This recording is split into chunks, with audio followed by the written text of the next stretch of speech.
Hello everyone, welcome to Sanmargana classes.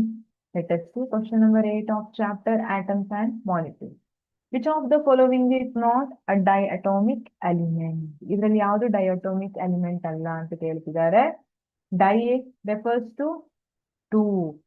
ನಾವು ನೋಡಿದ್ರೆ ಎರಡು ಆಟಮ್ಸ್ ಒಟ್ಟಿಗೆ ಇರಬೇಕು. ಹೇಗೆ ನೀವು ನಿಮ್ ಫ್ರೆಂಡ್ಸ್ ಜೊತೆ ಕೈ ಕೈ ಹಿಡ್ಕೊಂಡು ಓಡಾಡ್ತಿರಲ್ಲ, ಅದೇ ತರ ಇಲ್ಲಿರೋ ಯಾವ ಆಟಮ್ ತನ್ನ ಮತ್ತೊಂದು ಫ್ರೆಂಡ್ ಜೊತೆ ಇರುತ್ತೆ ಅಂತ ಕೇಳ್ತಾ ಇದ್ದಾರೆ. Diatomic option A oxygen.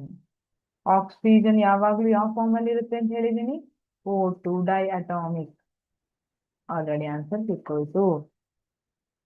Okay, not ಅಂತ ಕೇಳಿದ್ದಾರೆ, fine. Option B hydrogen. Hydrogen ಕೂಡ H2 ಫಾರ್ಮ್ ಅಲ್ಲಿ ಇರುತ್ತೆ. ಕ್ಲೋರಿನ್ ಕ್ಲೋರಿನ್ Cl2 ಫಾರ್ಮ್ ಅಲ್ಲಿ ಇರುತ್ತೆ. Option D sulphur. ಸಲ್ಫರ್ ಡೈಅಟಾಮಿಕ್ ಅಲ್ಲ, S8 ಫಾರ್ಮ್ ಅಲ್ಲಿ ಇರುತ್ತೆ. Therefore, the correct option, which of the following is not a diatomic element ಅಂತ ಕೇಳಿದ್ದಾರೆ. ಇದರಲ್ಲಿ ಯಾವುದು ಡೈಅಟಾಮಿಕ್ ಅಲ್ಲ? ಸಲ್ಫರ್. ಯಾವ್ದಿದೆ ಇದು? ಡೈಅಟಾಮಿಕ್ ಇಲ್ಲ. Thank you.